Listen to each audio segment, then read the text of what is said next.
তাহলে এর আগে আমরা ছিল শুড বি। শুড বি মানে দেখো ভাই, এটা হলো উচিত, এটা হলো হওয়া। তাহলে হওয়া উচিত, তোমার একজন ডক্টর হওয়া উচিত, তোমাকে একজন ডক্টর হওয়া উচিত, তোমাকে শান্ত হওয়া উচিত, ইউ শুড বি কোয়াইট। আর এটা হলো উচিত ছিল, শুড হ্যাভ দিয়ে বিন লাগবে, বি থেকে বিন হয়ে যাবে।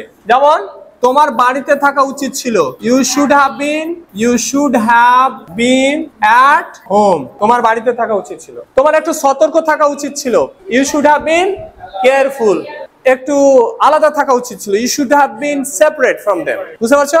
এই টাইপের আসবে। আর তোমরা এই কয়টা হাত ছাড়া দেখতে পাই না, হাতগুলো সব।